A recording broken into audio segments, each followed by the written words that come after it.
Baik, perkenalkan nama saya Batri Julianto.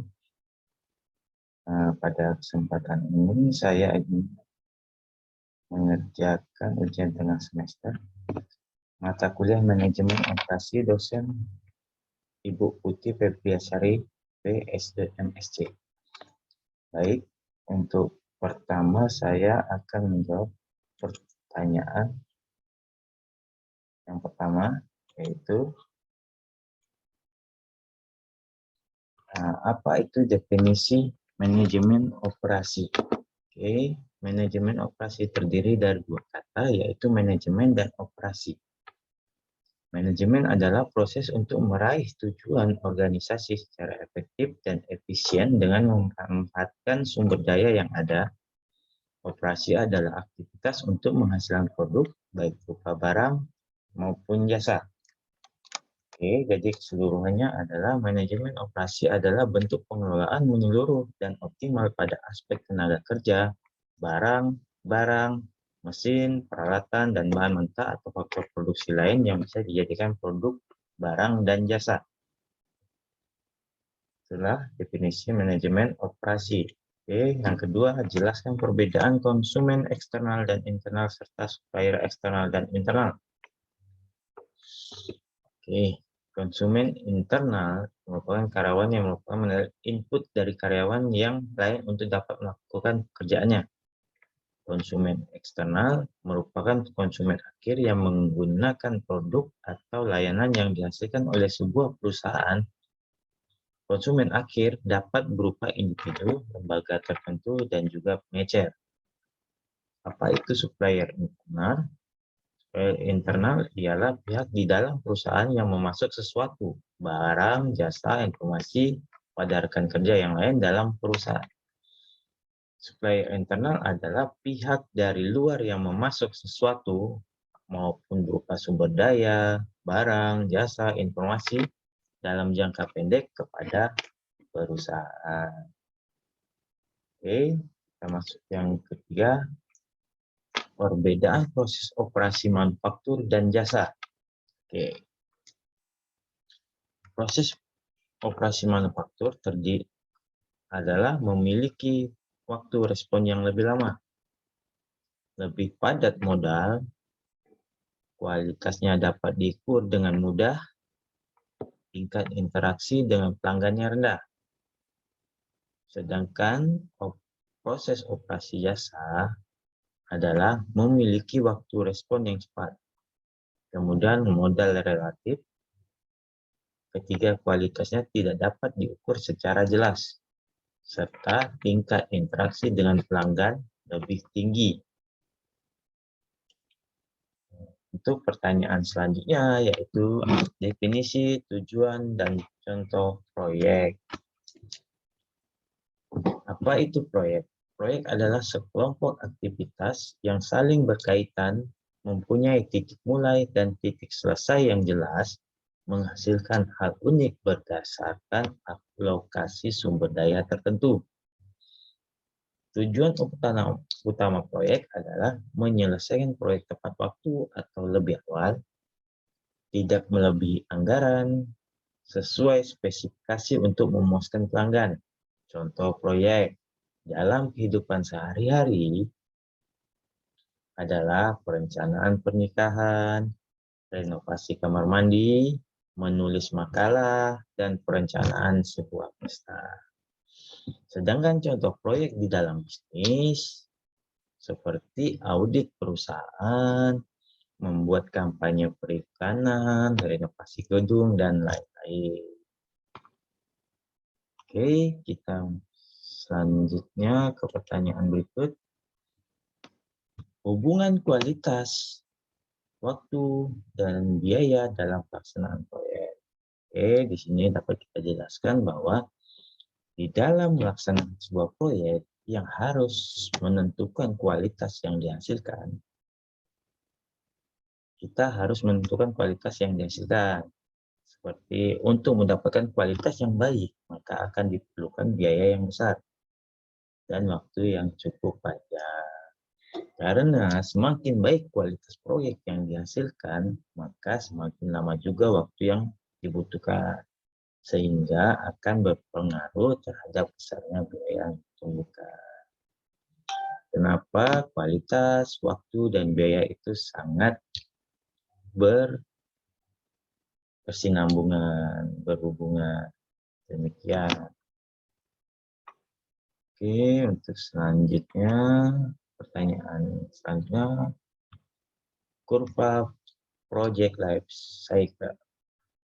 Oke. Dalam project life cycle, yang pertama adalah waktu untuk menentukan kapan dimulai dan kapan berakhirnya.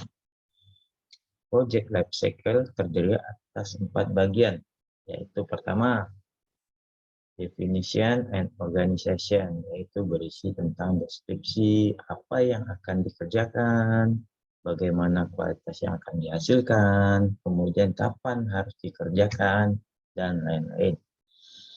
Yang kedua adalah planning, yaitu berisi rencana mengenai pelaksanaan proyek seperti kapan akan dilaksanakan, kemudian siapa yang akan melaksanakan, berapa lama proyek akan dilaksanakan, berapa tenaga kerja yang dibutuhkan, berapa modal yang dibutuhkan, dan lain-lain. Kemudian yang ketiga adalah execution. Apa itu execution? Execution adalah melaksanakan semua yang telah direncanakan dari definition organization, kemudian planning, dari semua fase. Dari semua fase dalam project life cycle, fase execution adalah fase yang paling lama, karena semua perencanaan dikerjakan di fase ini, dan dalam melaksanakannya dibutuhkan sumber daya yang besar. Kemudian, bagian yang keempat, yaitu close out. Apa itu close out? Close out yaitu fase di mana pengerjaan sudah dimulai, sudah mulai selesai, dan proyek dapat dikatakan selesai jika manajer proyek mengatakan proyek tersebut telah selesai dan dapat mengakhiri segala kegiatan tersebut. Oke, itulah penjelasan dari step dari kurva project life cycle. Oke, kemudian kita ke pertanyaan selanjutnya. Dimensi-dimensi yang terdapat dalam manajemen kualitas. Oke, di sini akan saya jelaskan. Pertama adalah performance atau kinerja. Apa itu? Dimensi ini menyangkut karakteristik fungsi produk. Oke, maksudnya sejauh mana produk dapat berfungsi sebagaimana fungsi utama produk tersebut. Misalnya, jam tangan memiliki fungsi utama penunjuk waktu.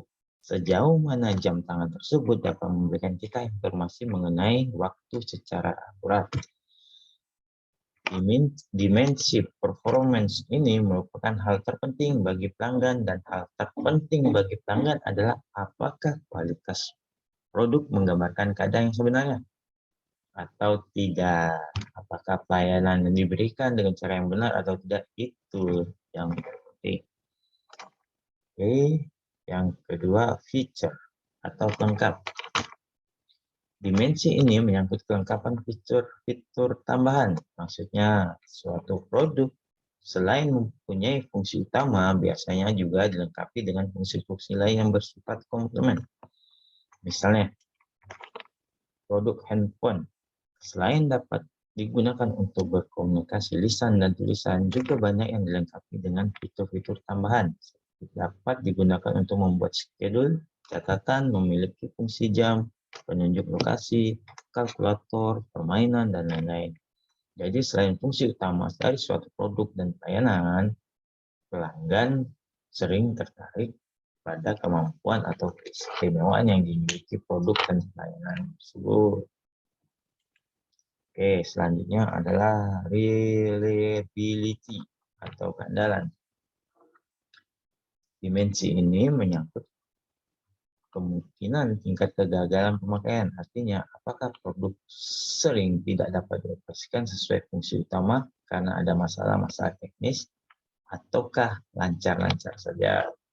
Misalnya produk smartphone PB saat dihidupkan ternyata memerlukan waktu yang lama untuk setup dan sering prosesnya terhenti atau orang menyebutnya dengan hang atau di reset ulang. Atau motor baru sering macet saat digunakan. Masalah-masalah tersebut menyangkut dimensi reliability. Kemudian selanjutnya conformance atau kesesuaian. Dimensi ini melihat kualitas produk dari sisi apakah bentuk, ukuran, warna, berat, dan lain-lain sesuai dengan yang diinginkan. Dan apakah pengoperasiannya sesuai dengan standar tertentu ataukah tidak. Intinya, sejauh mana karakteristik desain dan operasi memenuhi standar. Kemudian selanjutnya adalah durability atau ketahanan. Dimensi ini berkaitan dengan seberapa lama produk dapat terus digunakan selama jangka waktu tertentu. Tentunya dengan pola penggunaan dan perawatan yang masuk akal, alias rasional. Misalnya, sepeda motor digunakan di dalam perkotaan dengan perawatan tertentu akan dapat bertahan misalnya selama 4 tahun. Kemudian selanjutnya adalah serviceability atau pelayanan.